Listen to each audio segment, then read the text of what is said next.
52 Sundays, 1 barber chair, no sun.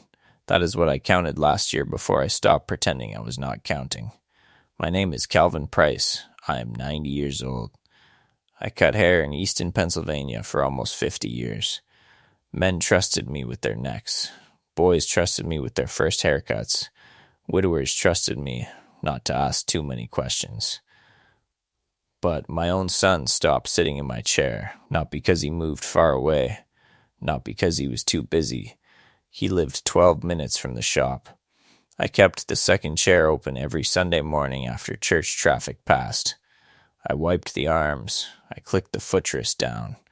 I clipped the black cape to the side with the same silver cape clip I used when Miles was a boy. Then I waited. The question I kept asking was why he never came. The question I should have asked was why I kept making a chair feel like a courtroom. The shop was called Price's Barber Room. Small place, 2 chairs, cracked vinyl bench, a red and white pole outside that squeaked when the river wind hit it. My father opened it in 1959. I took it over in 1974. Miles grew up sweeping hair from under those chairs. He knew the smell of talc before he knew long division. He was a gentle boy. I mistook that for weakness. He noticed when people were uncomfortable. If an old man winced when I tugged the cape too tight, Miles would loosen it before I saw. That irritated me. I thought a boy needed hardening. When Miles was 13, I let him clip the cape around Mr. Donnelly's neck. Miles did it carefully. Too carefully.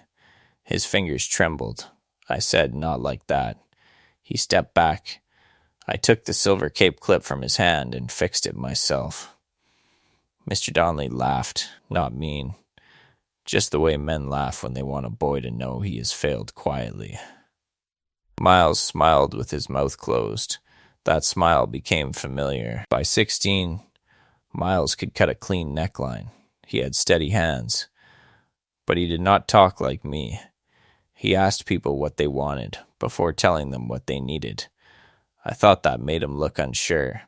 One Sunday after closing, he told me he wanted to take classes at the community college. For what? I asked. He rubbed a thumb over the silver cape clip lying on the counter. Counseling, he said. I remember the ceiling fan clicking above us. Maybe 1994. Could have been 1995. The years get mixed now, but that sound does not. I said, "People pay you to listen?" He looked down. I thought I was being practical. I was being small. After that, Sundays changed. Miles still came to the shop, but less as a son and more like a man passing through a place that used to know him. He swept slower. He folded towels without singing. He stopped leaving his jacket on the hook behind the first chair. He carried it with him, even if he was only stepping outside for a soda. That should have told me something. People start carrying their things when they do not feel safe leaving any part of themselves behind. One afternoon, I found a community college brochure under the front counter. Human Services Program. I held it like a parking ticket. When Miles came in, I tapped it with 2 fingers. I said, "You hiding this?" He said, "I was going to tell you." I slid it back across the counter. "Tell me when it pays rent." He did not answer. The next Sunday, he did not come before lunch. I kept the second chair open anyway. That became my little performance. Cape ready, clip shining, chair empty. I told customers my boy was finding himself. They nodded like that explained everything.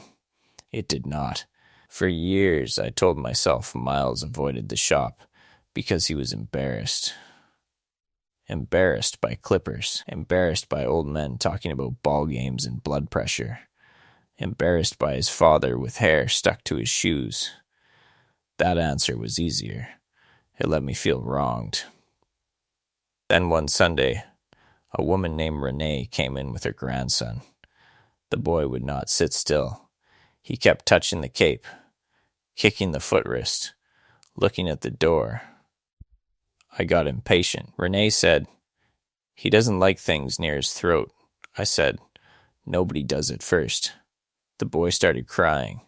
Before I could speak again, Renee took the cape off him and said, "We'll try Miles's place." Miles's place. I heard it like a slap. I said, "What place?" She looked sorry right away. "The college," she said.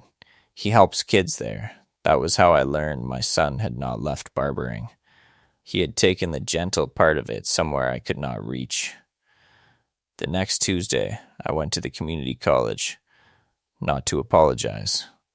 I did not know how to do that yet. I told myself I was only curious. The hallway smelled like floor wax and vending machine coffee. There were plastic chairs against the wall and flyers taped crooked to a bulletin board. Free Sunday grooming clinic. Students supervised by Miles Price. I stood there reading my son's name under fluorescent lights. Inside the room, I saw 4 barber chairs. Cheap ones. Not like mine. One had duct tape on the arm. Miles stood beside a boy with tight shoulders. Maybe 12, maybe younger. He held the cape open, but he did not put it on right away. He waited. The boy nodded. Then Miles clipped it gently. Same motion I had corrected 30 years before. Same silver patience in his hands. A woman at the desk asked if I needed help. I said no, one word. Too sharp. I walked out before Miles saw me. That was the worst part. I had come all that way and still chose pride at the door. 2 weeks later, an envelope came to the shop. No return address I recognized. Inside was the silver cape clip, not the one from my shop. His, same kind, older than I expected. Scratched across the top, there was no long letter, just a small note. "Dad, I kept this because I wanted your hands to be proud of mine." That sentence sat on the counter all afternoon. I closed early. A man came by at 4 and knocked on the glass. I pretended not to hear. I kept looking at that cape clip. For years, I thought Miles wanted to escape me. Maybe he did, but he had also carried a piece of the shop with him. Not the chair, not the name. The small thing that held people gently without choking them. I had taught him how to cut hair, then punished him for learning how to care. The turning point came in the county clerk records room. I had gone there to file papers to finally close the shop. The room had brown cabinets, old carpet, and a printer that coughed before every page. The clerk handed me a form and pointed to a line. Successor or emergency contact. I started to write Miles. Then I stopped. Not because he was my son. Because I did not know if I had the right. The clerk waited. People behind me shifted papers and cleared their throats. I wrote none. That little word looked ugly on a government form. None. I had spent years keeping a chair open in public, hoping people would see I was a father waiting. But on paper, where waiting did not impress anybody, I had no one to write. I folded the form wrong. The clerk had to smooth it flat. I wanted to blame my hands. It was not my hands. People think keeping a place for someone proves love. Sometimes it does. Sometimes it proves you are still expecting them to return as the person they had to stop being. I kept Miles's chair ready, but I never made room for the man he became. There is a difference. A chair can be clean and still feel unsafe. A father can wait every Sunday and still never welcome anybody. I had treated apology like a haircut, something I could schedule, control, finish, sweep up, and be done with. But some apologies are not services, they are surrender. Last month, I went back to the college. I stood outside the room until my knees complained. Miles saw me through the glass. He did not smile. He did not turn away either. I held up the cape clip. That was all I had. He opened the door. I said, "I kept your chair wrong." 6 words. Not enough, but honest. Miles looked at the clip in my hand, then at me. Behind him, A little boy waited in a barber chair with a cape loose around his shoulders. Miles said, "Not here, Dad. Not cruel. Just careful." And I understood. Even my apology could not arrive wherever I wanted it to. So I nodded. I sat in the hallway, on a plastic chair that did not belong to either of us. The silver cape clip stayed in my palm. The shop is closed now.